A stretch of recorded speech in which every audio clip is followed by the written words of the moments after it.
आपण मागच्या पिरियडला control and coordination हे चॅप्टर जे सुरू केलेलं आहे त्याच्यातला भाग केमिकल कोऑर्डिनेशनचा आपण सुरू केला आहे. केमिकल कोऑर्डिनेशनलाच हार्मोनल कंट्रोल म्हणतात असं आपण बघितलेलं होतं. हार्मोनल कोऑर्डिनेशनचा पार्ट जो आहे त्याला आपण सुरुवात करतो. त्यात आपण मागच्या लेक्चरमध्ये पाहिलं होतं ग्लँड्स म्हणजे काय, ग्लँड्स किती प्रकारचे असतात, एक्झोक्राईन एंडोक्राईन दोन प्रकारचे ते आपण बघितलेले होते. मग आपल्याला ह्या कोऑर्डिनेशनमध्ये केमिकल कोऑर्डिनेशनच्या पार्टमध्ये एंडोक्राईन ग्लँडचा स्टडी करायचा आहे. एंडोक्राईन सिस्टीम जी आहे तिचा स्टडी म्हणजे त्यातल्या एंडोक्राईन ग्लँड्स जे आहेत त्याचा स्टडी आपल्याला करायचा आहे. मग आज आपण मेजर एंडोक्राईन ग्लँड्स ज्या आहेत त्या बघणार आहोत. त्यात hypothalamus, pituitary Gland, thymus Gland, pineal Gland ह्या ज्या आहेत ह्या आपल्याला बघायच्या. सुरुवातीला आपण पहिल्यांदा बघू हायपोथॅलॅमस. कोणती मेजर ग्लँड आपल्याला बघायची आहे? हायपोथॅलॅमस. मग आता तुम्हाला आठवतच असेल, तुम्ही अभ्यास केलेला असेल, आठवत असेल की आपण ज्या वेळेला ह्यूमन ब्रेन बघितला त्या ह्यूमन ब्रेनमध्ये आपण 3 पार्ट्स बघितलेले होते. Fore brain, mid brain, hind brain. Fore ब्रेनचा जो पार्ट आपण बघितला होता त्यात आपण डायनसेफेलॉनचा पार्ट बघितला होता. मग आपण असा हा ब्रेन बघितलेला होता. ब्रेनमध्ये आपण हा जो मधला पार्ट पाहिला होता तो डायनसेफेलॉनचा पार्ट बघितलेला होता. मग त्यावेळेला मी तुम्हाला सांगितलं होतं आपण ज्या रूममध्ये बसलेलो आहोत त्याचा वरचं छत म्हणजे त्याला रूफ म्हणतात. तसं हा डायनसेफेलॉन त्याचं हे रूफ म्हणजे त्याला इपिथॅलॅमस असं म्हणतात. काय म्हणतात त्याला? इपिथॅलॅमस. त्याचप्रमाणे आजूबाजूच्या भिंती ज्या आहेत त्याला आपण थॅलॅमस एक असेल तर आणि दोघं भिंती आजूबाजूच्या म्हणून त्याला म्हणायचं थॅलॅमी. तसंच या डायनसेफेलॉनच्या या दोघं लॅटरल साईड्स त्याला आपण म्हणू थॅलॅमी. आणि आपण जिथं उभे आहोत ते म्हणजे फ्लोअर. तसं या डायनसेफेलॉनचं फ्लोअर. हे जे डायनसेफेलॉनचं फ्लोअर आहे त्याला हायपोथॅलॅमस असं म्हणतात. काय म्हणतात त्याला? हायपोथॅलॅमस. मग आपण ज्या ग्लँडला सुरुवात केलेली आहे ती कोणती? हायपोथॅलॅमस. मग ती कुठं असते? It is the floor of the diencephalon. It is present at the floor of the diencephalon. मग आता बघा हे हायपोथॅलॅमस जे आहे हे काय काम करतं? It maintains homeostasis as well as it controls the hormones of the pituitary gland. मग याच्या पुढे आपण पिच्युटरी ग्लँड बघणार आहोत. ते पिच्युटरी ग्लँड जे आहे ती पण हार्मोनचं सिक्रेशन करते. तिचे जे हार्मोन सिक्रेट होतात ते हार्मोन सिक्रेट करण्यासाठी किंवा सिक्रेट झाल्यावर ते इनहिबिट करण्यासाठी तिला सांगण्याचं काम जे करतं ते हायपोथॅलॅमस करत असते.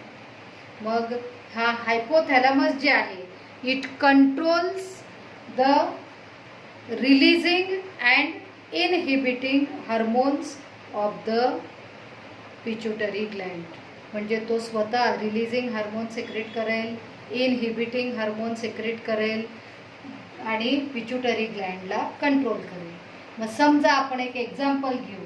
पिच्युटरी ग्लँडचा हार्मोन ग्रोथ हार्मोन. हा ग्रोथ हार्मोन जो आहे पिच्युटरी ग्लँड सिक्रेट करतो. मग तिला सिक्रेट करायला कोण सांगेल? हायपोथॅलॅमस सांगेल. मग ज्या वेळेला हायपोथॅलॅमस ग्रोथ हार्मोन सिक्रेट करायला सांगेल त्यावेळेला हायपोथॅलॅमस आधी त्याचं काम करेल. काय काम करेल? तो रिलीजिंग हार्मोन सिक्रेट करेल. मग कोणता? तर GHRH. Hypothalamus secretes releasing hormone GHRH, growth hormone releasing hormone. हा हार्मोन तो रिलीज करेल आणि मग pituitary gland growth hormone secrete करेल. तसंच त्या ग्रोथ हार्मोनचं काम संपल्यावर किंवा आता काम एवढंच पुरेसं आहे. आता सिक्रेट होऊ नको. थोडक्यात त्याला आता सिक्रेशन बंद करायचं आहे पिच्युटरी ग्लँडला जीएचचं सिक्रेशन. तर त्यावेळेलाही हायपोथॅलॅमसच काम करेल. त्यावेळेला हायपोथॅलॅमस इनहिबिटिंग हार्मोन सिक्रेट करेल. मग कसं? GHIH growth hormone inhibiting hormone.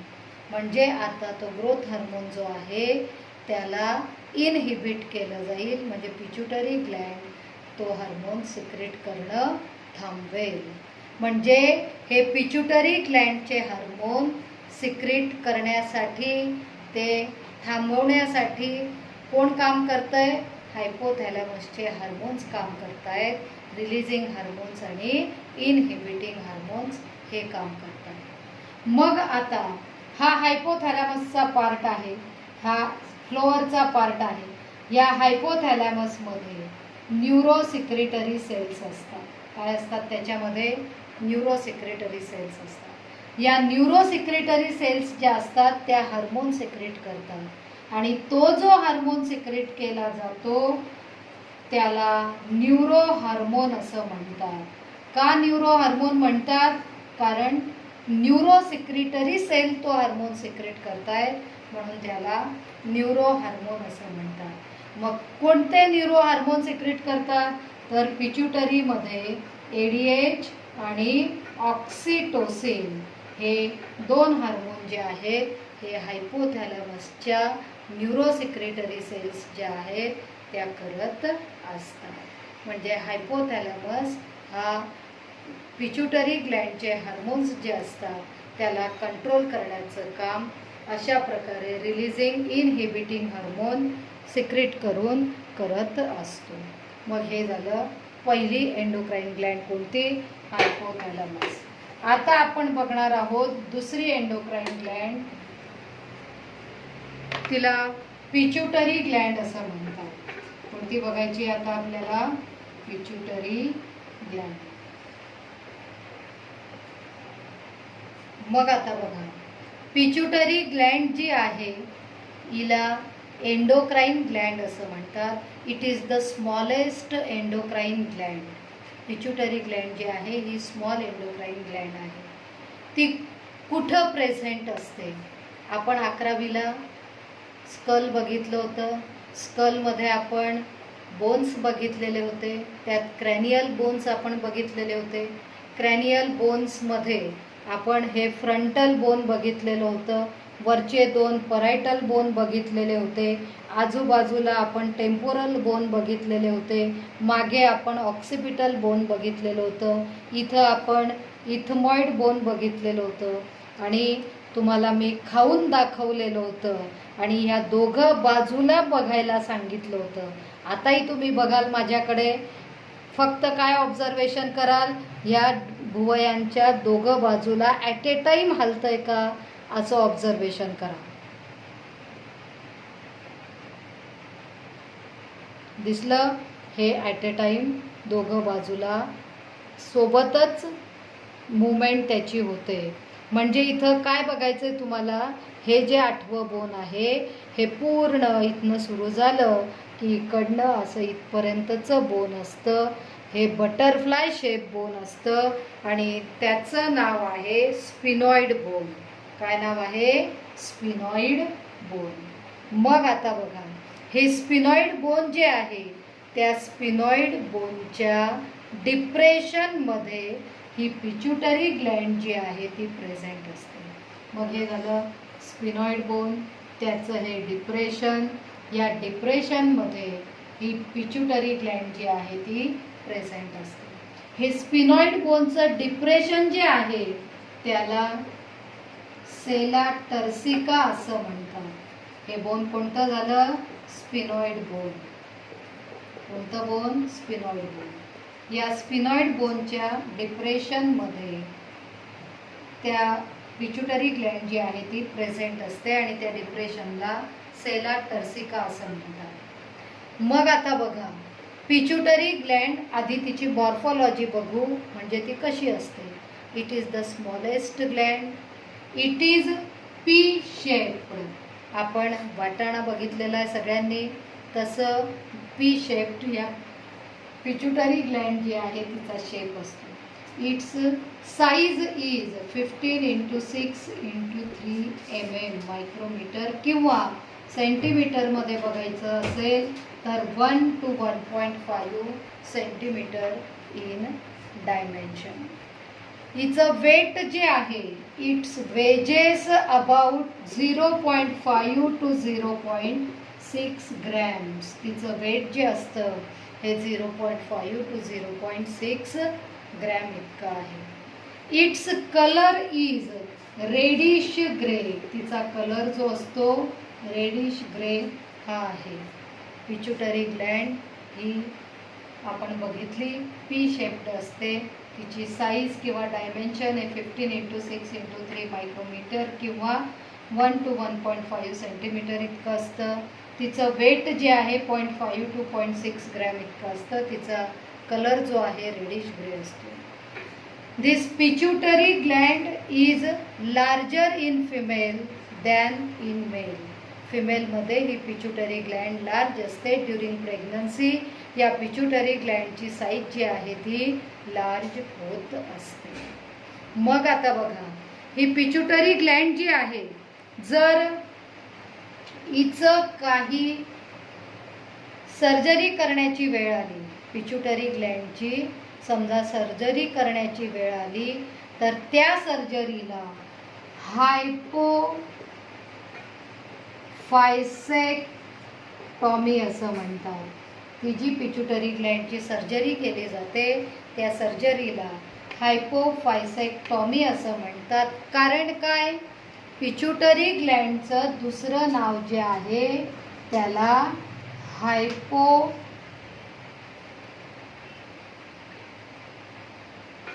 हायपोफायसिस असं म्हणतात. पिट्युटरी ग्लँडला काय म्हणतात, हायपोफायसिस असं म्हणतात. म्हणून मग तिची जी सर्जरी केली जाते तिला हायपोफायसेक्टॉमी असं म्हणतात. आता आपण बघणार आहोत ही पिट्युटरी ग्लँड जी आहे तिला मास्टर एंडोक्राइन ग्लँड असं म्हणतात. का तिला मास्टर एंडोक्राइन ग्लँड म्हणतात?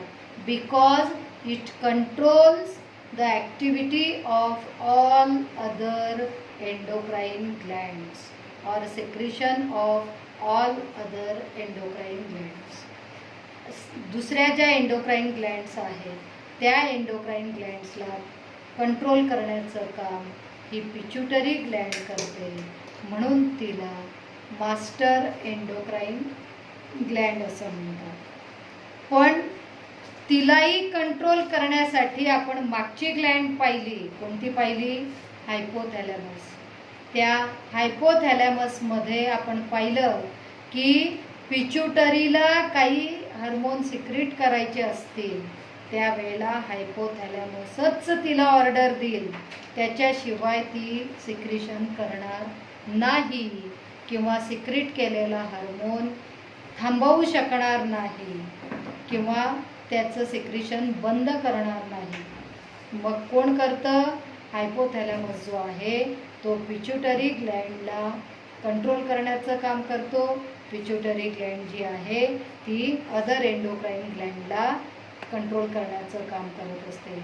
जसं आम्हाला ऑफिसमधनं प्राचार्य सूचना देतात, त्या सूचना आम्हाला मिळाल्या की आम्ही तुम्हाला त्या सूचना देतो.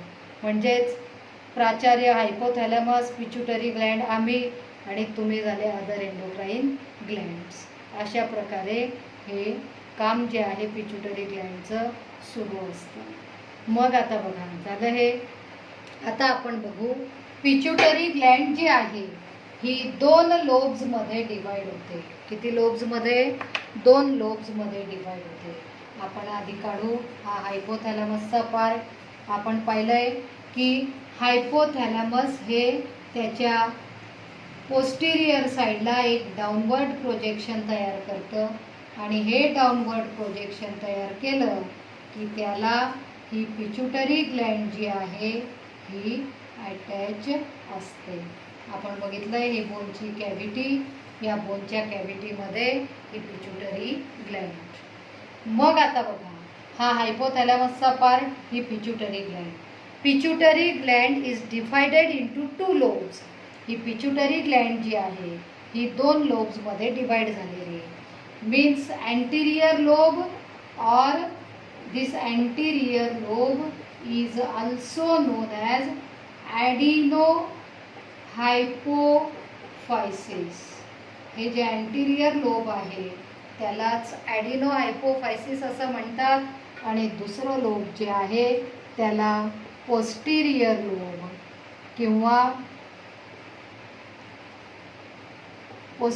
लोब किंवा त्यालाच न्यूरो हायपोफायसिस असं म्हणतात. काय म्हणतात त्याला? पोस्टिरियर लोबलाच न्यूरो हायपोफायसिस असं म्हणतात. मग आता बघा,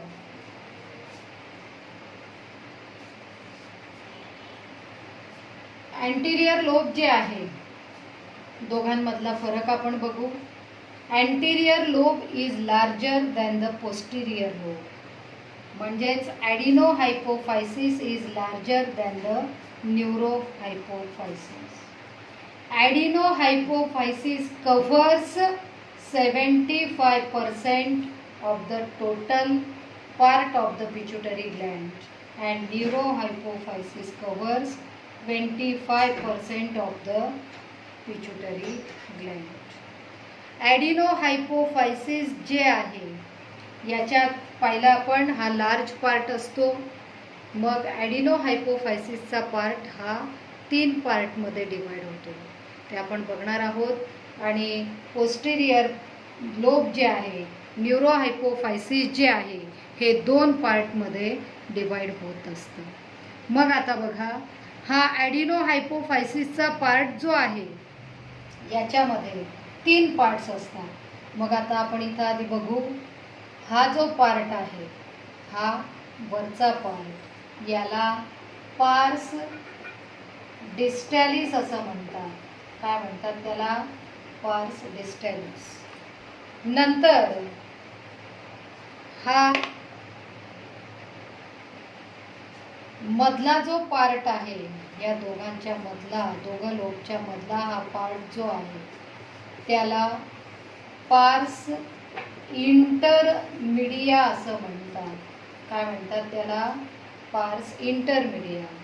आणि हा जो इथला पार्ट आहे, हा इथला पार्ट जो तयार होतो, हा जो पार्ट तयार होतो त्याला पार्स ट्युबरॅलिस असं म्हणतात. काय म्हणतात त्याला? Pars tuberalis. म्हणजे adenohypophysis is divided into 3 parts. That is pars tuberalis, which is present near the infundibulum, pars distalis and pars intermedia.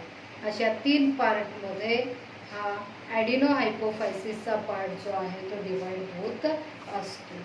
न्यूरोहायपोफायसिसचा part जो आहे हा 2 पार्टमध्ये डिवाइड होतो. हा जो पूर्ण पार्ट आहे हा पार्स नर्व्होसा कोणता? पार्स नर्व्होसा. याच्यामध्ये दुसरा जो पार्ट आहे तो इनफंडिबुलम आणि तिसरा पार्ट आहे मीडियन इमिनन्स. मग आता बघा याच्यामध्ये नेमके हे पार्ट कोणते? Median eminence is the last part of the hypothalamus. हायपोथॅलॅमसचा हा लास्ट पार्ट जो असतो, सोलन पार्ट असतो, त्याला मीडियन इमिनन्स असं म्हणतात. मग आपण पाहिलं हायपोथॅलॅमस आणि पिच्युटरी ग्लँड यांना जोडण्यासाठी हायपोथॅलॅमस एक प्रोजेक्शन तयार करतो. हे जे प्रोजेक्शन तयार करतं त्याला इनफंडिबुलम असं म्हणतात किंवा यालाच हायपोफायसियल स्टॉक असंही म्हणतात. इनफंडिबुलम जे आहे यालाच हायपोफायसियल स्टॉक असंही म्हणतात. आणि तिसरा पार्ट जो आहे तो कोणता? पार्स नर्व्होसा. मग आता बघा, ॲडिनोहायपोफायसिसचा पार्ट जो असतो हा सेक्रेटरी असतो आणि न्यूरोहायपोफायसिसचा पार्ट जो असतो हा नॉन सिक्रेटरी असतो. मग याच्यात आता आपण बघू की आधी पार्स इंटरमिडिया बघून घेऊ, म्हणजे तो छोटा पार्ट आहे. Pars intermedia is present in between adenohypophysis and neurohypophysis. हा पार्स इंटरमिडिया जो आहे हा ज्या वेळेला एम्ब्रियो तयार होतो त्यावेळेला हा पार्स इंटरमिडियाचा पार्ट आपल्यामध्ये तयार होत असतो. ह्युमन बीइंग्समध्ये एम्ब्रियॉनिक कंडिशनला हा पार्स इंटरमिडिया प्रेझेंट असतो. नंतर मग एम्ब्रियोपासनं आपण पहिली डेव्हलपमेंट, एम्ब्रियोपासनं फिटस तयार होतं, म्हणजे बाळ तयार व्हायला सुरुवात होऊन जाते, फिटस तयार होतं, त्याची डेव्हलपमेंट व्हायला सुरुवात होते. मग ती फिटस जे तयार होत असतं त्याच्यामध्ये हा पार्स इंटरमिडियाचा पार्ट जो असतो तो कमी होत जातो, म्हणजे श्रिंक होत जातो. म्हणजेच मग आपण म्हणतो की ह्युमन बीइंग्समध्ये पार्स इंटरमिडिया हा पुअरली डेव्हलप झालेला असतो. कसा असतो हा? पुअरली डेव्हलप होतो. म्हणजे आपल्यामध्ये हायर व्हर्टिब्रेट्समध्ये हा MSH जो हार्मोन आहे तो सिक्रेट करत नाही. मग हा MSH नावाचा हार्मोन सिक्रेट करतो. कोणता? MSH, melanocyte stimulating hormone. Lower व्हर्टिब्रेट्समध्ये पार्स इंटरमिडिया जो असतो हा फुल्ली डेव्हलप झालेला असतो आणि तिथं मग लोअर व्हर्टिब्रेट्समध्ये पार्स इंटरमिडिया मेलॅनोसाइट स्टिम्युलेटिंग हार्मोन सिक्रेट करतो आणि मेलॅनोसाइट सेल्सला स्टिम्युलेट करतो मेलॅनिन पिगमेंट तयार करायला आणि स्किनवर ते स्किन कलर जे असतात त्याचं डिस्पर्शन करायला हा MSH जो आहे तो मदत करत असतो. मग हा होता पार्स इंटरमिडिया जो आपल्यामध्ये पुअरली डेव्हलप असतो. लोअर व्हर्टिब्रेट्समध्ये हा फुल्ली डेव्हलप झालेला असतो. आपल्यामध्ये तो MSH सिक्रेट करत नाही आणि लोअर व्हर्टिब्रेट्समध्ये तो MSH सिक्रेट करतो. दुसरा पार्ट आपण बघू, pars tuberalis. It is present around the infundibulum and it forms a collar like structure. हे इनफंडिबुलम त्याच्याभोवती एक कॉलर लाईक स्ट्रक्चर तयार करतं. हे जे कॉलर लाईक स्ट्रक्चर तयार करतं त्याला पार्स ट्युबरॅलिस असं म्हणतात. आणि मग आता आपण मेजर पार्ट याच्यातला बघू. कोणता? पार्स डिस्टॅलिस. कोणता बघायचा आहे आपल्याला? पार्स डिस्टॅलिस. मग आता बघा, पार्स डिस्टॅलिस जो आहे तो आपण पाहिला की हा पूर्ण पार्ट जो आहे, हा पूर्ण पार्ट जो आहे तो कोणता? पार्स डिस्टॅलिस. या पार्स डिस्टॅलिसमध्ये काय काय असतं? It contains secretory cells as well as blood vessels, connective tissue. हा जो सगळा पार्ट असतो हा त्या पार्स डिस्टॅलिसमध्ये असतो. मग याच्यात ज्या सिक्रेटरी सेल्स असतात त्या कोणत्या असतात? या पार्स डिस्टॅलिसमध्ये ज्या सिक्रेटरी सेल्स असतात त्या 2 प्रकारच्या असतात. आता आपण ही फिगर पुसू. इथं मी तुम्हाला दाखवते.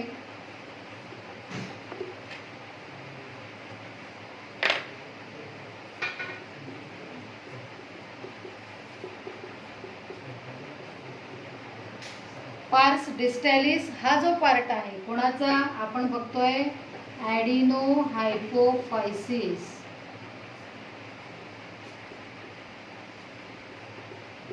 त्याचा आपण बघतोय पार्स डिस्टॅलिस.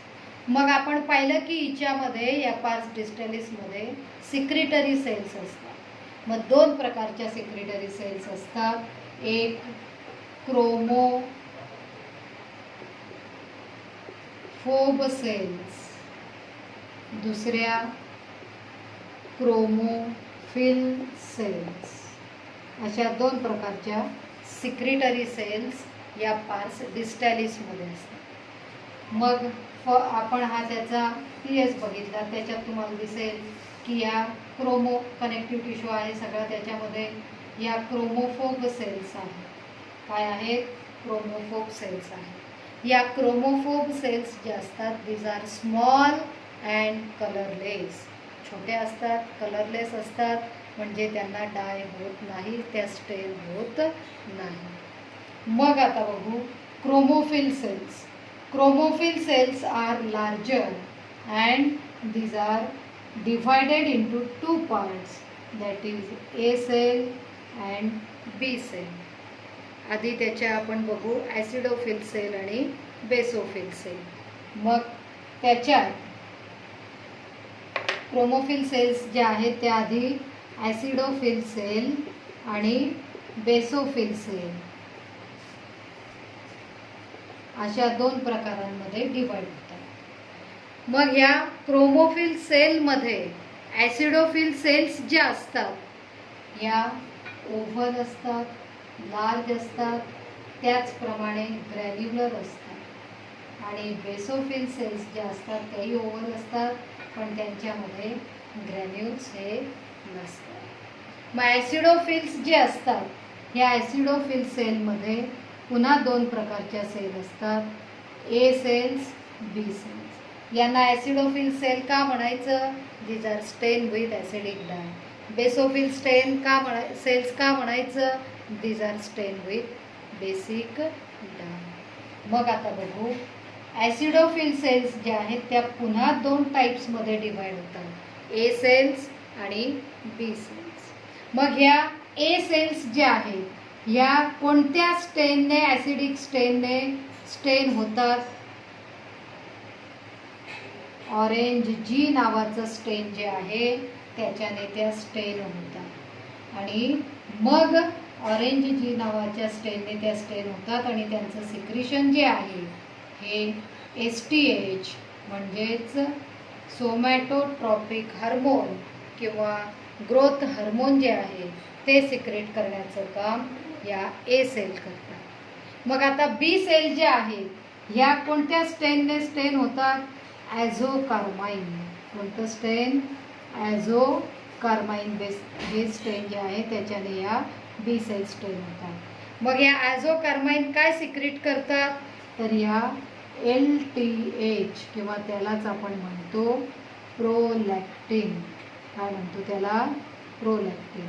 म्हणजेच ल्युटिओट्रॉपिक हार्मोन किंवा प्रोलॅक्टिक हार्मोन हा सिक्रेट करण्याचं काम या ॲझोकार्माइन करतात. म्हणजे याच्यावरनं तुम्ही लक्षात ठेवा की आपल्याला ॲडिनो हायपोफायसिसचे हार्मोन्स बघायचे तर तिथं आपल्याला ते 6 हार्मोन्स बघायचे. मग तिथं आपण हार्मोनची लिस्ट करतो, पण त्याच्यात आपल्याला डिटेल माहिती पाहिजे की हा हार्मोन कोणत्या सेल सिक्रेट करतात. तर क्रोमोफिल सेल जे असतात यांच्यात प्रकार असतात. क्रोमोफिल सेल ॲसिडोफिल, बेसोफिलमध्ये डिवाइड होतात. ॲसिडोफिलमध्ये पुन्हा ए आणि बी सेल असतात. ए सेल या ऑरेंज जी नावाच्या स्टेनने स्टेन होतं आणि त्या सेल GH ग्रोथ हार्मोन किंवा STH सोमॅटोट्रॉपिक हार्मोन सिक्रेट करतात. बी सेल्स ज्या असतात ॲझोकार्माइनने स्टेन होतात, त्या सेल्स ल्युटिओट्रॉपिक हार्मोन LTH किंवा प्रोलॅक्टिन सिक्रेट करण्याचं काम त्या करतात. म्हणजे इथं तुम्हाला प्रश्न विचारला जाऊ शकतो MCQमध्ये, CETमध्ये की GH हा हार्मोन कोणत्या सिक्रेटरी सेल सिक्रेट करतात? तर क्रोमोफिल सेल सिक्रेट करतात. त्याच्यात आणखी डीप ऑप्शन असेल तर ॲसिडोफिल सेल सिक्रेट करतात.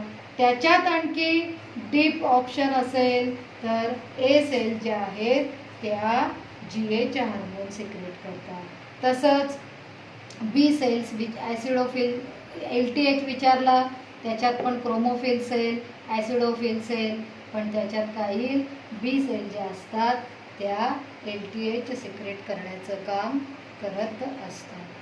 बेसोफिल सेल्स ज्या आहेत त्या बेसोफिल सेल 2 प्रकारात डिवाइड होतात. ह्या पण किती प्रकारात डिवाइड होतात? 2 प्रकारांमध्ये डिवाइड होतात, बीटा सेल्स आणि डेल्टा सेल्स. कोणत्या कोणत्या? बीटा आणि डेल्टा सेल्स. मग आता बघा बीटा सेल्स आणि डेल्टा सेल्स ह्या पण स्टेन होतात. बीटा सेल्स ज्या असतात त्या aldehyde fuchsin positive aldehyde first chain positive या स्टेनने स्टेन होतात। डेल्टा सेल्स ज्या असतात त्या अल्डिहाइड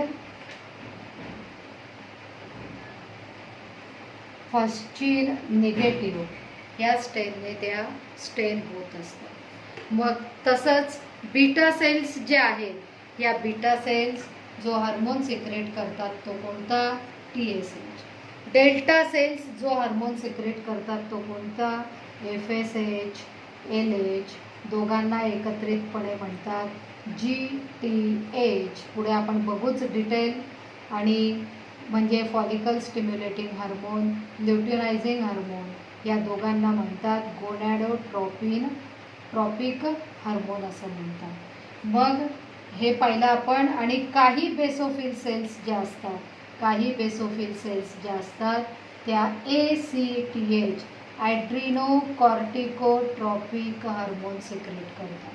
कोणता, ACTH सिक्रेट करतात। मग आता बघा ॲसिडोफिल सेल्समध्ये आपण पाहिलं AB सेल्स, त्याच्यात Aचा कोणता पाहिला, GH, Bचा कोणता पाहिला, LTH, हे झाले 2 बरोबर। मग आता बेसोफिलचे बघा, बीटा सेलचा कोणता झाला, TSH, इकडं डेल्टाचा कोणता झाला, FSH LH, आणि काही बेसोफिल सेल राहिलेल्या काय सिक्रेट करतात, ACTH। म्हणजे आपण ह्या सेल सगळ्या कुठं पाहिल्या, ॲडिनो हायपोफायसिसमध्ये, त्याच्यात कुठं, पार्स डिस्टॅलिसमध्ये। पार्स डिस्टॅलिसचे हार्मोन्स याच्या पुढे आपण बघू। म्हणजे पार्स डिस्टॅलिसचे हार्मोन्स कोणते कोणते, तर येतील त्याच्यामध्ये GH LTH TSH FSH LH ACTH। मग त्यावेळेला तुम्हाला पटकन लक्षात येईल की पार्स डिस्टॅलिसमध्ये ज्या सिक्रेटरी सेल्स असतात त्या सिक्रेटरी सेल्स हे या सगळे हार्मोन सिक्रेट करत असतात। असं आपण ॲडिनो हायपोफायसिस बघितलं। आता न्यूरोहायपोफायसिस। न्यूरोहायपोफायसिस जे आहे त्या न्यूरोहायपोफायसिसमध्ये आपण बघितलं 2 पार्ट्स असतात।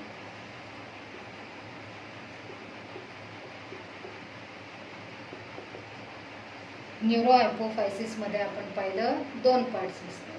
मग हे 2 पार्ट्समध्ये इनफंडिबुलम स्टॉक असतो पाहिलं, मीडियन इमिनन्सचाही पार्ट दिलेला आहे तेही आपण पाहिलं, आणि पार्स नर्वोसा हा पार्ट पण याच्यात असतो असं आपण पाहिलं। मग आता बघा याच्यात हा न्यूरोहायपोफायसिसचा पार्ट जो आहे त्यात आपण पाहिलं सुरुवातीलाच की it is non secretory part. या पार्टमध्ये सिक्रेटरी सेल्स नसतात। पण हा न्यूरोहायपोफायसिसचा पार्ट जो आहे, पार्स नर्वोसाचा पार्ट जो आपण याच्यात पाहिला, त्या पार्स नर्वोसामध्ये हार्मोन्स जे आहेत ते स्टोअर्ड केले जातात। काय केले जातात, स्टोअर्ड केले जातात। मग कसे येतात ते हार्मोन्स, आपण याच्यावरती हायपोथॅलॅमसचा पार्ट पाहिला। या हायपोथॅलॅमसमध्ये आपण पाहिलं सिक्रेटरी सेल्स असतात, त्यांना आपण म्हटलं होतं न्यूरोसिक्रेटरी सेल्स। त्यांना खाली हे हेरिंग्ज बॉडीज असतात। मग आता या न्यूरोसिक्रेटरी सेल्स ज्या आहेत 2 ग्रुप तयार करतात त्याच्यामध्ये, आणि सिक्रिशनचं काम त्या करत असतात। मग आता बघा ह्या न्यूरोसिक्रेटरी सेल्स ADH आणि ऑक्सिटोसिन सिक्रेट करतात। म्हणजे सिक्रिशन कुठनं होतंय, हायपोथॅलॅमसच्या न्यूरोसिक्रेटरी सेल्स सिक्रिशन करतात।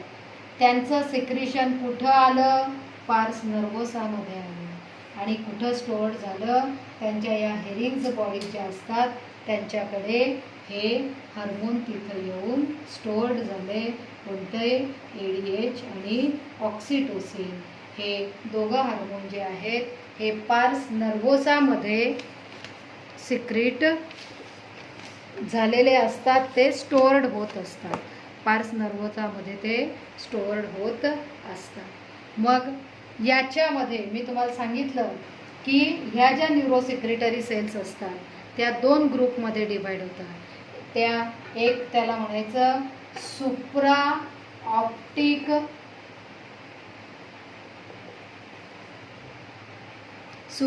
ऑप्टिक न्यूक्लियस हा एक ग्रुप झाला, जो एडीएच सिक्रेट करतो. म्हणजे ह्या सेलचा ग्रुप जो आहे, सुप्रा ऑप्टिक न्यूक्लियस सेल्स ज्या असतात त्यांचा ग्रुप जो तयार केलेला आहे, त्या सेल्स एडीएच सिक्रेट करतात. आणि दुसरा ग्रुप जो आहे पॅराव्हेंट्रिक्युलर न्यूक्लियस,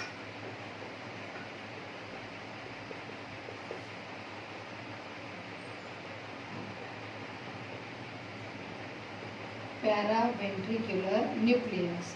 हा पॅराव्हेंट्रिक्युलर न्यूक्लियसचा जो पार्ट आहे, त्या सेलचा ग्रुप जो आहे तो ऑक्सिटोसिन सिक्रेट करतो. काय सिक्रेट करतो? ऑक्सिटोसिन सिक्रेट करण्याचं काम करत असतो. मग असं आपण काय पाहिलं आज? पूर्ण पिच्युटरी ग्लँड, तिची मॉर्फॉलॉजी आणि तिच्या इंटरनल स्ट्रक्चरमध्ये काय पाहिलं आपण? हिस्टॉलॉजीमध्ये किंवा इंटरनल स्ट्रक्चरमध्ये पिच्युटरी ग्लँड ही 2 लोबमध्ये डिवाइड होते, ॲडिनो हायपोफायसिस, neuro hypophysis. Adeno हायपोफायसिस larger part असतो, न्यूरो हायपोफायसिस हा स्मॉल असतो. ॲडिनो हायपोफायसिस हा 3 पार्टमध्ये डिवाइड होतो, पार्स डिस्टॅलिस, पार्स ट्युबरॅलिस, पार्स इंटरमिडिएट. न्यूरो हायपोफायसिस हाही 3 पार्ट म्हणा किंवा 2 म्हणा, पण हा वरचा जो हायपोथॅलॅमसचा पार्ट आहे तोही त्यात घेतलेला आहे, त्याला मीडियन इमिनन्स म्हणतात. दुसरा जो पार्ट आहे त्याला इनफंडिबुलम, आणि तिसरा पार्ट जो आहे पार्स नर्व्होसा. अशा पार्टमध्ये न्यूरो हायपोफायसिस पण डिवाइड होत असतो. आणि नंतर मग आपण पाहिलं की पार्स डिस्टॅलिसमध्ये सिक्रेटरी सेल्स असतात. म्हणजे ॲडिनो हायपोफायसिस हा सिक्रेटरी लोब आहे, न्यूरो हायपोफायसिस हा नॉन सिक्रेटरी लोब आहे. पण तरीही त्याच्यामध्ये हार्मोन हे स्टोअर्ड केले जात असतात. तर कोण करतं? हायपोथॅलॅमसच्या न्यूरो सिक्रेटरी सेल्स ज्या आहेत त्या त्यांचं सिक्रेशन करतात, म्हणजे हार्मोन सिक्रेट करतात. आणि ते हार्मोन स्टोअर करण्याचं काम हा न्यूरो हायपोफायसिस जो आहे तो करतो. मग कोणते हार्मोन असतात ते? एडीएच आणि ऑक्सिटोसिन. आणि या न्यूरो सिक्रेटरी सेलमध्ये आपण पाहिले कोणते कोणते हार्मोन. त्याच्यात जीएच आपण पाहिला, टीएसएच आपण पाहिला, एलएच आपण पाहिला, एफएसएच पाहिला, एसीटीएच पाहिला, आणि त्याच्यात प्रोलॅक्टिन एलटीएच हा पण आपण पाहिला. तर हे जे हार्मोन्स असतात हे सगळे ॲडिनो हायपोफायसिसमधनं सिक्रेट होतात, आणि हे इथं दोघं स्टोअर्ड केले जातात. ज्या वेळेला हायपोथॅलॅमसचा आदेश त्यांना मिळेल पिच्युटरीला, त्यावेळेला हे स्टोअर्ड केलेले हार्मोन पिच्युटरी सिक्रेट करण्याचं काम करत असतं. तर एवढं आपण बघितलं आज काय? Pituitary Gland.